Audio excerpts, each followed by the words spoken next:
नमस्कार मित्रांनो. ह्या पहिल्या लेक्चरमध्ये आपण ह्या तुमच्या 6व्या सेमिस्टरसाठी असणाऱ्या ॲनालिसिस ऑफ फायनान्शियल स्टेटमेंट ह्या पेपरचा सिलेबस बघणार आहोत. ह्या पेपरचं स्ट्रक्चर काय आहे, ह्याची रचना काय आहे, आपल्याला त्याचं इव्हॅल्युएशन पॅटर्न म्हणजे तुम्हाला काय काय वर्क करायचं आहे, इंटरनलसाठी आणि एक्सटर्नलसाठी किती गुणांची परीक्षा आहे, ह्या सगळ्यांबद्दल ह्या पहिल्या लेक्चरमध्ये आपण माहिती बघणार आहोत. आणि पुढील नेक्स्ट लेक्चरपासून आपण ॲक्च्युअल त्याचा सिलेबस स्टार्ट करणार आहोत. ह्याचं स्ट्रक्चर सिलेबसचं असं आहे की पेपरचं नाव आहे ॲनालिसिस ऑफ फायनान्शियल स्टेटमेंट आणि तुम्हाला ह्याच्यासाठी कोड नंबर सब्जेक्ट कोडमध्ये नेहमीच विद्यार्थ्यांचा गोंधळ होतो. सब्जेक्ट कोड आहे FMS SDC 502. पेपरचं इव्हॅल्युएशन पॅटर्न जे आहे, SDC म्हटल्यानंतर तुम्हाला 60 मार्कांचं इंटरनल प्रॅक्टिकल वर्क करायचं आहे आणि 40 मार्कांचा थेअरी पेपर द्यायचा आहे. ह्याच्यासाठी 6 क्रेडिट्स अलॉट केलेले आहेत. ओव्हरऑल हे तुमच्या सिलेबसचं स्ट्रक्चर आहे. आता ह्याच्यामध्ये कोर्स ऑब्जेक्टिव्ह म्हणजे जे काही गोल्स आहेत किंवा कोर्स आउटकम्स आहेत. कोर्स आउटकम म्हणजे काय की हा पेपर शिकल्यानंतर, हा पेपर तुम्ही अभ्यासल्यानंतर तुम्हाला कोणत्या बाबी यायला हव्यात किंवा कोणत्या बाबी येणं अपेक्षित आहे, तुम्हाला अवगत होणं अपेक्षित आहे आणि काय तुमच्याकडून अपेक्षा आहे की हा पेपर शिकल्यानंतर तुम्हाला त्या अवगत व्हाव्यात. तर पहिली गोष्ट आहे की विद्यार्थ्यांना जे काही मूलभूत फंडामेंटल ॲनालिसिस ज्याला म्हणतो, मूलभूत विश्लेषण आणि तांत्रिक विश्लेषण.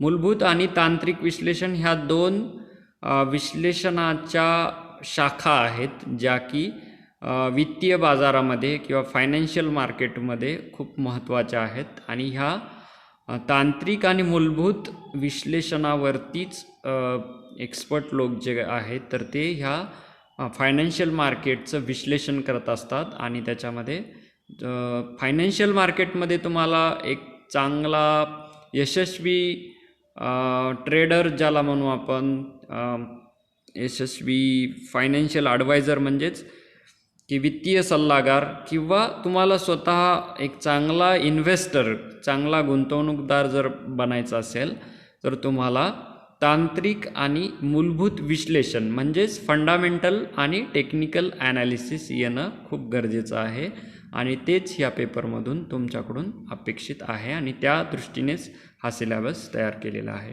दुसरं ऑब्जेक्टिव्ह किंवा कोर्स आउटकम असं आहे की तुम्हाला टूल्स अँड टेक्निक म्हणजे त्याचे जे काही साधनं आहेत आणि काही ज्या तांत्रिक गोष्टी आहेत, काही टेक्निक्स आहेत फंडामेंटल ॲनालिसिसच्या किंवा तांत्रिक विश्लेषणाच्या, मूलभूत विश्लेषणाच्या, त्या तुम्हाला ह्याच्यातून शिकायच्या आहेत.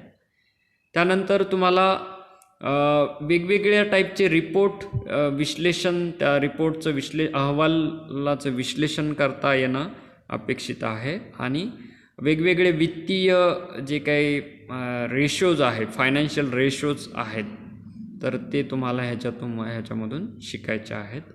त्यानंतर वेगवेगळे काही साधनं आहेत, टूल्स अँड टेक्निक्स आहेत की जे मायक्रोसॉफ्ट, SPSS हे जे काही कम्प्युटरचे, संगणकाचे जे काही सॉफ्टवेअर्स किंवा ज्याला काय म्हणू प्रोग्रॅम्स आहेत, वेगवेगळे साधनं आहेत कम्प्युटरच्या मार्फत वापरले जाणारे, तर ते आपल्याला आकडेवारी विश्लेषणासाठी किंवा तांत्रिक विश्लेषणासाठी वापरायचे आहेत. तर ते आपल्याला ह्या पेपरमधून शिकणं अपेक्षित आहे. आता पहिल्या युनिटबद्दल आपण चर्चा करूया, पहिल्या पाठाबद्दल आपण चर्चा करूया. पहिल्या पाठाचं नाव आहे की मूलभूत आणि तांत्रिक विश्लेषण, फंडामेंटल अँड टेक्निकल ॲनालिसिस. त्याच्यामध्ये आपल्याला हे 2 खूप महत्त्वाचे विश्लेषण आहेत आणि ज्याच्यावरती तुम्ही पूर्ण विश्लेषण करू शकता पूर्ण वित्तीय बाजाराचं. तर पहिली गोष्ट तुम्हाला शिकायची आहे ह्या पाठामध्ये, नंबर 1 की nature and scope of fundamental analysis, त्याचं स्वरूप आणि त्याची व्याप्ती. मूलभूत विश्लेषणाचं स्वरूप आणि त्याची व्याप्ती तुम्हाला बघायची आहे. त्यानंतर त्याचे काय ऑब्जेक्टिव्ज काय आहेत, म्हणजे त्याचे ज्याला काय म्हणतो उद्दिष्टे काय आहेत, म्हणजे ज्या गोष्टी साध्य करायच्या असतात त्याला आपण ऑब्जेक्टिव्ज म्हणतो. त्याचे उद्दिष्टे काय आहेत आणि त्याचं व्याप्ती काय आहे इंडस्ट्रीमध्ये, म्हणजे उद्योगांमध्ये, वेगवेगळ्या सेक्टरमध्ये आणि कंपनीच्या ओव्हरऑल विश्लेषणामध्ये, म्हणजे एखाद्या व्यवसाय संस्था आहे तर तिच्या विश्लेषणामध्ये ह्याचा स्कोप काय आहे, मूलभूत विश्लेषणाची व्याप्ती काय आहे आणि मूलभूत विश्लेषणाचं स्वरूप काय आहे. त्यानंतर तांत्रिक विश्लेषण, त्यालाच आपण टेक्निकल ॲनालिसिस म्हणतो. त्याचा अर्थ आणि त्याचं टेक्निकल इंडिकेटर्स त्याला काय म्हणतो आपण, की तांत्रिक ज्या काही बाबी आहेत, तांत्रिक काही गोष्टी ज्या दर्शविलेल्या आहेत तर त्या काय आहेत आणि ते कॅल्क्युलेट कसे करायचे, त्यांचं गणन कसं करायचं, हे आपण ह्या तिसऱ्या घटकामध्ये बघणार आहोत. म्हणजेच तांत्रिक विश्लेषणाचा अर्थ आणि त्याचं टेक्निकल इंडिकेटर्स. चौथ्या घटकामध्ये आपण ह्या पहिल्या पाठाच्या बघणार आहोत की डाऊ थिअरी, डाऊचा सिद्धांत काय आहे आणि त्याची चार्टिंग टेक्निक, म्हणजे त्याचं जे काही काय म्हणतो आपण त्याला ग्राफ्स किंवा चार्ट जे आहेत तर त्याचे टेक्निक्स काय आहे डाऊ थिअरीचं ते आपण बघणार आहोत. दुसऱ्या पाठामध्ये आपण दुसऱ्या पाठाचं नाव फायनान्शियल स्टेटमेंट ॲनालिसिस आहे. त्याच्यामध्ये आपण बॅलन्स शीट, ताळेबंद जो आहे कंपनीचा किंवा एखाद्या उद्योग संस्थेचा तो बघणार आहोत. त्याचं विश्लेषण कसं करतात ते बघणार आहोत. दुसऱ्या घटकामध्ये दुसऱ्या पाठाच्या आपण बघणार आहोत की डायल्युटेड अर्निंग्स म्हणजे काय, किंवा प्रत्येक शेअर मागे जे काही अर्निंग्ज असतं, पर शेअर अर्निंग म्हणजेच EPS, म्हणजेच प्रत्येक शेअर मागे किती आपण त्याला प्रत्येक शेअर मागची मिळकत असं आपण मराठीमध्ये ट्रान्सलेट करू शकतो.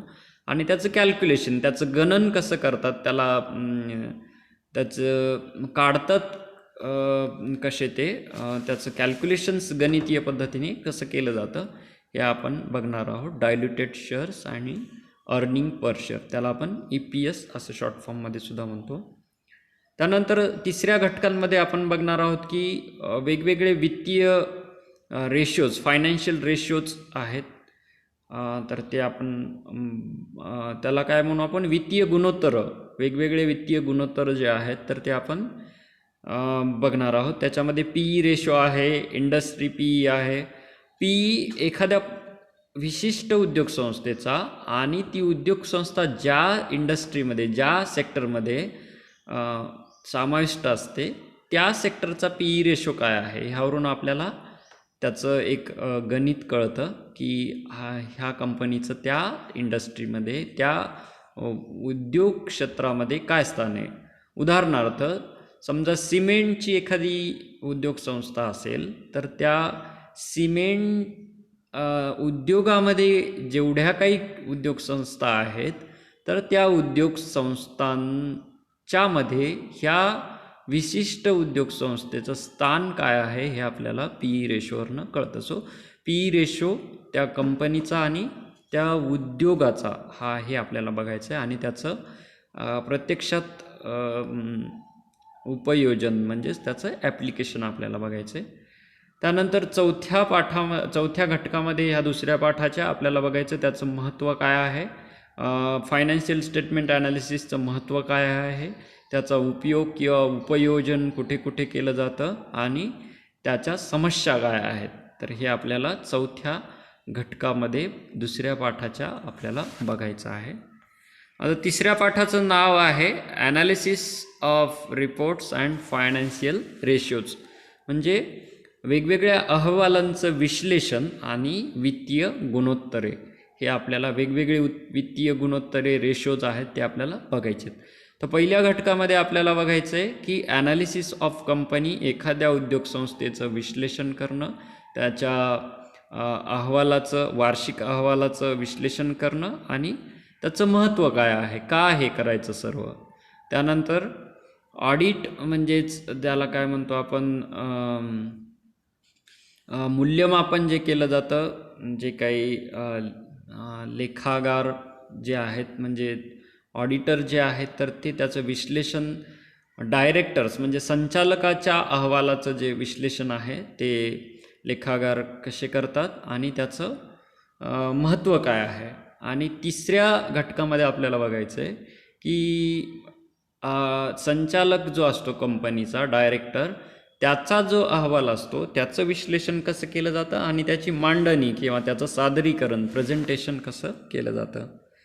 चौथ्या घटकामध्ये आपल्याला तिसऱ्या युनिटच्या बघायचं आहे की फायनान्शियल रेशोज म्हणजे वित्तीय गुणोत्तर वेगवेगळी काय आहेत, आणि ड्युपॉन्ट ॲनालिसिस म्हणजे ड्युपॉन्टचं विश्लेषण जे आहे ते खूप महत्त्वाचं आहे, ते पण आपण चौथ्या घटकामध्ये तिसऱ्या पाठाच्या बघणार आहोत.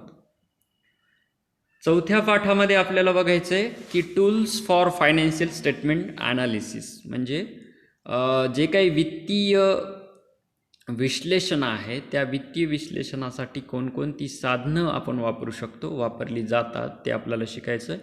पहिल्या घटकामध्ये आपल्याला मायक्रोसॉफ्ट एक्सेल म्हणजे जे काय मायक्रोसॉफ्टचं एक्सेल नावाचं जे आकडेवारी विश्लेषणाचं साधन आहे ते आपल्याला शिकायचं आहे. त्याच्यामध्ये आकडेवारी ही कशी भरायची वेगवेगळ्या शीट्समध्ये, त्याला फिल्टर त्याची गाळणी कशी करायची, म्हणजे उदाहरणार्थ वेगवेगळ्या गोष्टी वेगळ्या कशा करायच्या, त्याचं फिल्टर म्हणजे वर्गीकरण कसं करायचं. त्यानंतर त्याचे काही सूत्र आहेत, फॉर्म्युलाज आहेत, ते कुठले कुठले आहेत, आणि त्याच्यावरनं आकडेवारीवरनं आपल्याला त्याचे चार्ट्स म्हणजेच त्याचे आकृती किंवा त्याचा नकाशा हे आपल्याला कसं काढायचं हे आपण ह्या चौथ्या पाठाच्या पहिल्या घटकामध्ये आपण शिकणार आहोत. दुसऱ्या घटकामध्ये आपल्याला प्रात्यक्षिकरणाचा जास्त भाग आहे, म्हणजे प्रात्यक्षिक वर्क आपल्याला करायचं आहे. त्याच्यामध्ये आपल्याला संगणकाचं जे काही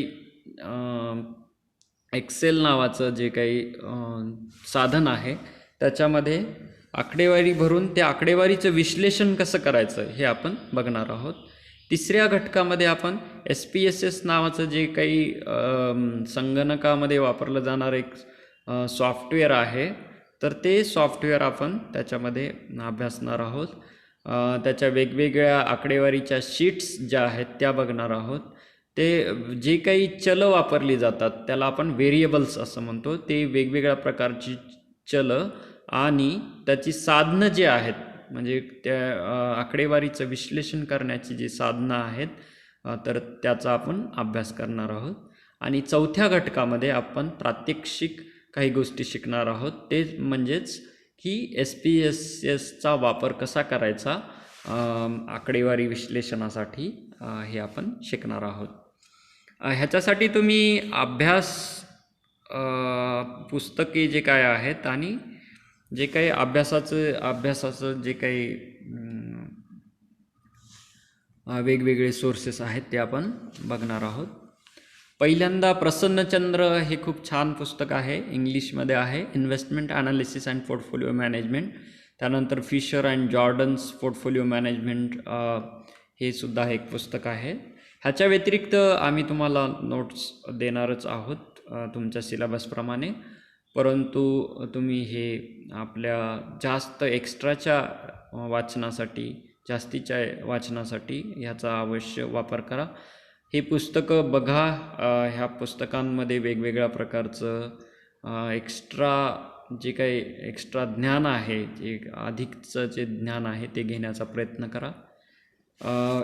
ह्या लेक्चरमध्ये, ह्या व्याख्यानामध्ये एवढंच आहे. नेक्स्ट पुढील व्याख्यानापासून आपण ॲक्च्युअल सिलेबस स्टार्ट करणार आहोत. तर आपण कमेंट बॉक्समध्ये आपली प्रेझेंटी लावायची आहे ह्याच्या, आणि काही तुम्हाला प्रश्न समस्या असतील तर त्या जरूर कळवा. लेक्चर ऐकल्याबद्दल धन्यवाद.